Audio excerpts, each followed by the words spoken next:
What's up, icons? It's the iconic fashion figure back with a new video. So this week I'm going to take it back to more of a discussion style video, and we'll be talking about pricing all of your products. So to jump right into it, most of you probably already know that basic rule of thumb as far as the old school way of pricing your products, which is basically to just double the pricing. That may work in some situations, but it doesn't work always.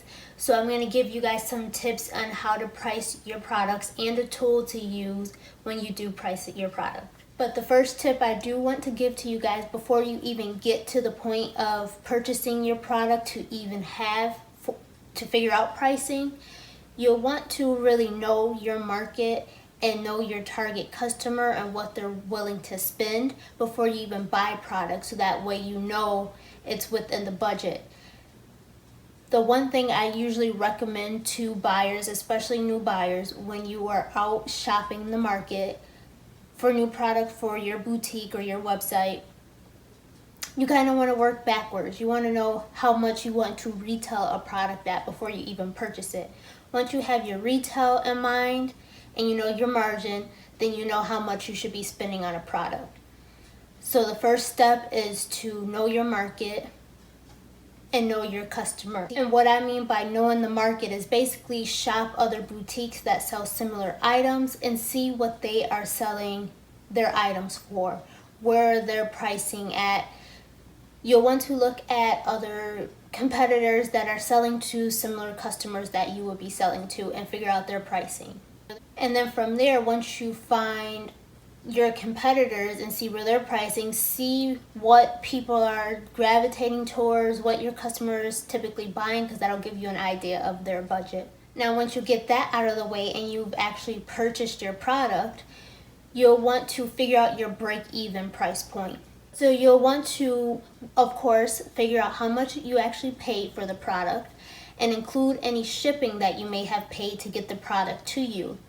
But don't use the full amount. Let's say you paid $30 to ship a box to you. You wouldn't obviously add $30 to the price of one garment. You have to divide that up based off how many pieces you actually purchased and that shipment, and figure out the shipping per piece, because that's what you'll want to calculate when you're figuring out your cost per garment. And then you'll also want to include other things like packaging. If you're paying for extra packaging or branded poly bags or anything like that, if you pay for anything extra to add to this garment to ship to your customer, keep that in mind and figure out your cost per piece.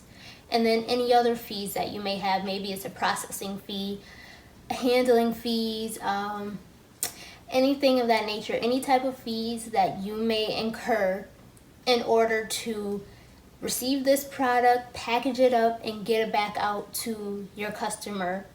You'll want to calculate per piece what that costs, so you can calculate that in your retail price for the product. The next step, once you figure out your break-even price point, you want to figure out what you want your profit margin to be.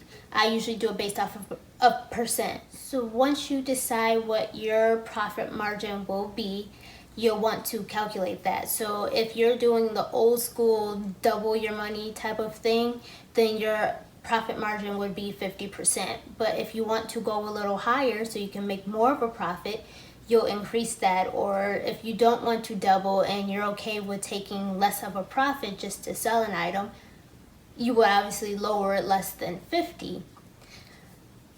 Working in retail, I noticed a lot of major retailers are now going more for 55 to 60% as far as margin, because they're trying to make as much money as possible.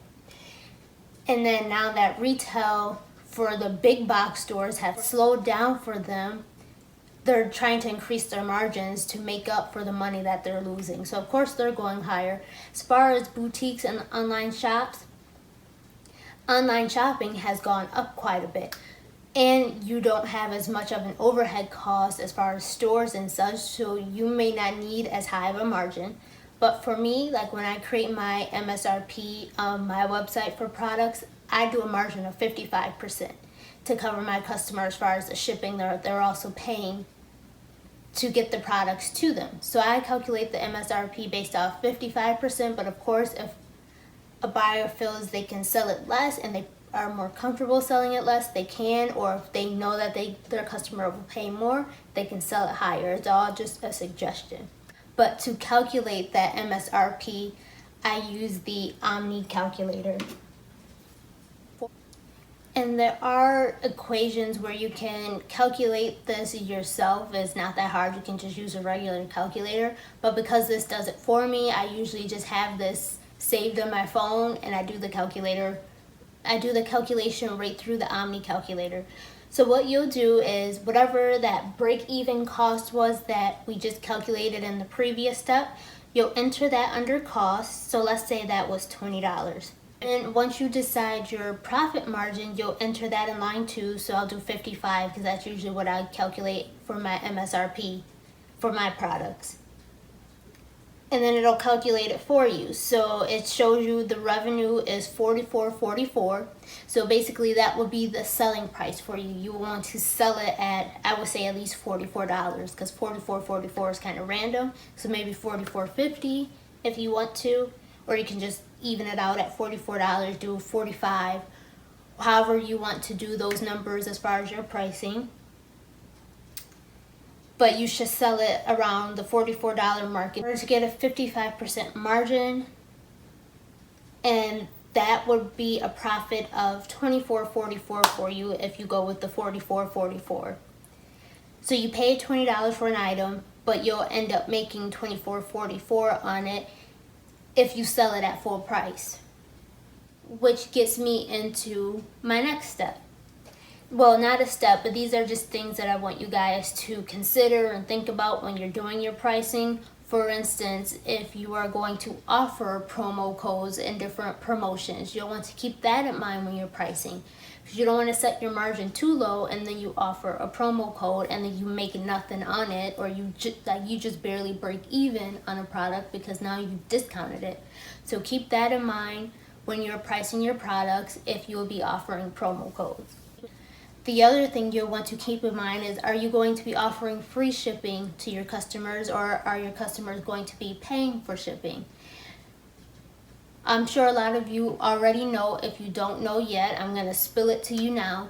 A lot of companies that offer free shipping on all their orders, shipping is usually calculated in the product. So it's technically not free, it's just built in. Otherwise, you can sell it based off of your break-even point plus your profit margin, and then add shipping on top of that.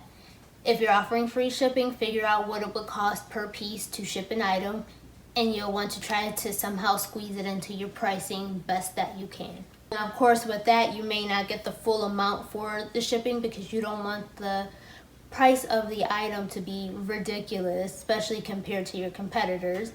So that's just something to think about and to calculate when you're doing your pricing. The other thing you'll want to keep in mind is forms of payment, because that's not free either. When you're processing payments, there's payment processing fees. Credit cards, 2.9% for most, and they usually add on plus like a 30-cent fee. If you're working with some of these third-party companies that are offering financing, they have their interest rates that they charge you but may not charge the customer. Or maybe they'll charge you the regular credit card rates and then charge the customer interest. So you'll want to keep that in mind when you are doing your pricing as well, because are there any additional payment processing fees that you may want to calculate in your pricing? That may be another reason why you'll want to go maybe a 55 or 60% margin versus doing the traditional 50, because it'll cover all those additional fees that you may forget about and not think of. So at least you're still covered and you make your double your money like you normally would. Another thing to remember when you're doing your pricing is taxes. Now, a lot of websites, even if you just do the click and drag websites where it creates it for you, a lot of those have different built-in features where it can calculate taxes for you. But if you have a website that doesn't calculate taxes for you, you'll want to keep that in mind when doing your pricing. If there's any taxes you need to include, make sure you're including the appropriate taxes, and then when you just list the item, let them know taxes are already included in that pricing. So that way you're covered for when it comes tax time and you have to pay taxes on all the sales that you made. You don't want to be coming out of your profit to pay for taxes that you sold to someone else. The consumer should be paying the taxes on it.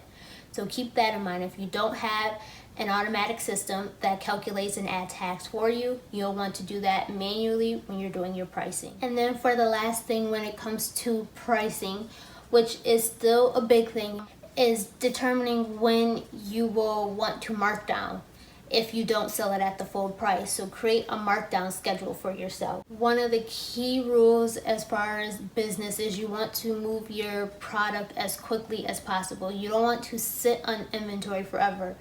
So if I were you, in the beginning, come up with a schedule of when you plan to mark things down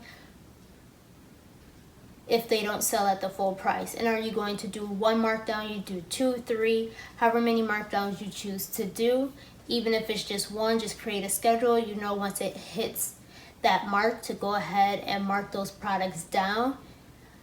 And then also figure out what your margin will be for your markdown products, so that way you can still make a profit on products that are on sale, or maybe you'll just break even so you can make your money back. Whatever your situation is, you have to figure it out for your store, because every store is different. Just figure out your margin for your markdowns and come up with a schedule for the markdown.